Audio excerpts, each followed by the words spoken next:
Well, we done our valve clearances at lunchtime and not what I was expecting. So on the inlets, like 1 and 2 were good. I'd say like they didn't even adjust them hardly. 3 and 4 were all over the place. One of them was actually tight, like I couldn't get the feeler gauge in to even check it. And the other one had bags of room. So I go over to the exhaust and a similar kind of story. One of them was like quite tight, and the other 3 loose. So not really sure what was going on there, because usually if you just leave them, you know, they open right up, and like Sam's were, they were just way out. You know, you're talking like 1/2 mil instead of 0.1.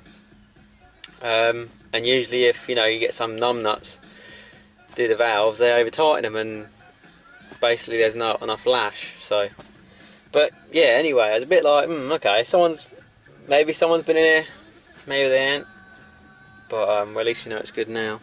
So oil change next, not tonight though, because I've got to go shopping, and it's 5:30 already. I only just left work. You see that? Real life gravel underneath your foot. Bit of duct tape will sort that, should be fine. Anchors out! Brakes are good in this, look. I can lock that up straight away.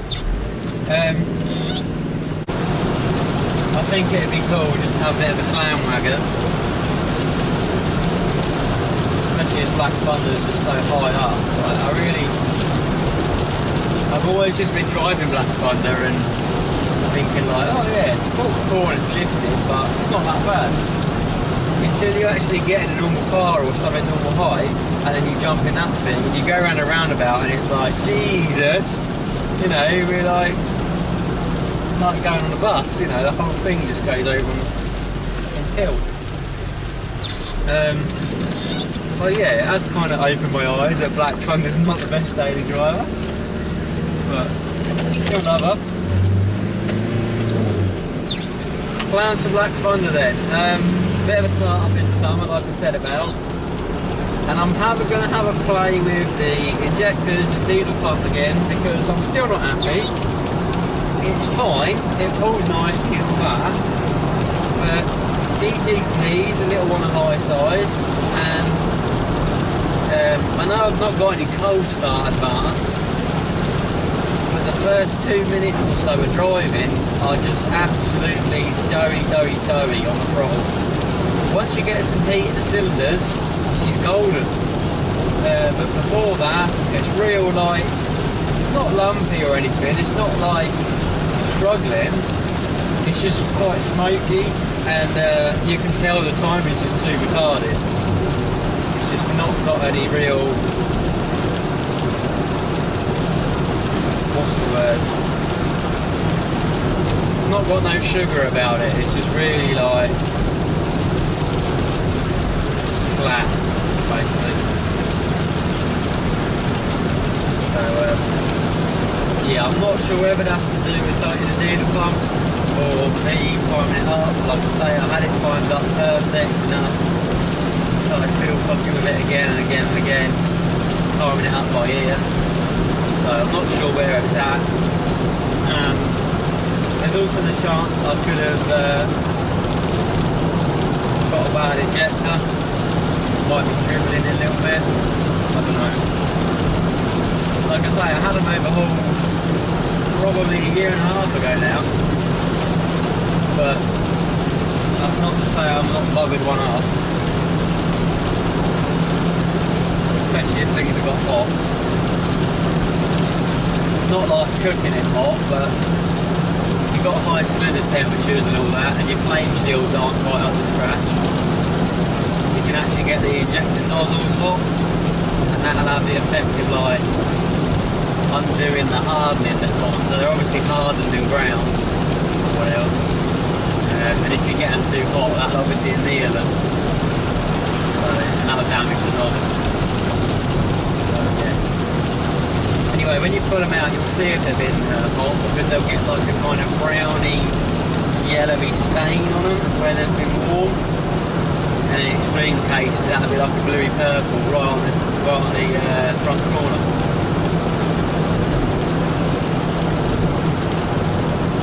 spare set of injectors anyway, so we can have a play. I'm half tempted to have a crack at it myself, because you can buy the nozzle for 30 quid each. 30 quid each? 20 something quid each, anyway. And then all you've got to do is set them up on a pop tester, but it's one of them things. I could probably do it. Yeah, I'm a bright lad, but for me to do it and get the stuff, and then you need to shim them up to the right pressure, so I have to buy some shim.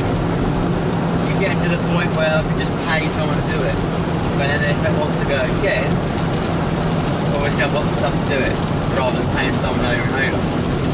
It's a bit of a tough one, but you know, you can't buy every tool you want, can you? I've got a lot of tools as it is. Ready, kids? Are you ready? Ready.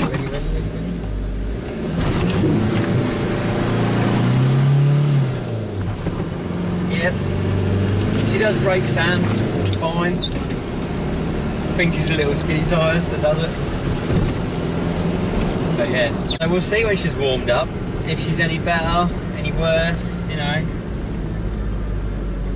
I'm hoping that we're actually losing like a teeny tiny bit of compression, because them inlets were, yeah, they didn't have much clearance.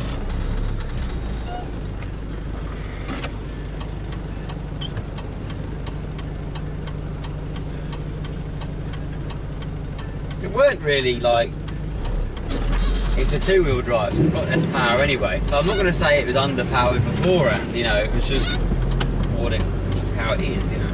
It's not going to be a monster, but it pulled alright for what it is. Oh, she goes a little bit better. Fire up in the rev range. Not loads, not amazingly. She's got a little bit more put on her. You don't get that resonance either. I reckon that resonance at £3 might have been a bit of resonance in the intake manifold, because the valves weren't completely closed. We'll see. I'm hoping it's not burnt the valve seats out.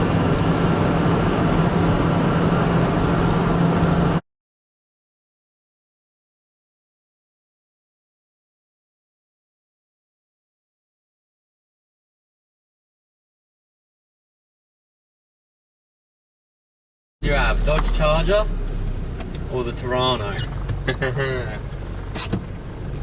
Probably the Toronto, seeing as it's a 3 litre. Well, I don't know actually. Would you want a ZD30? I'd rather have a TD27.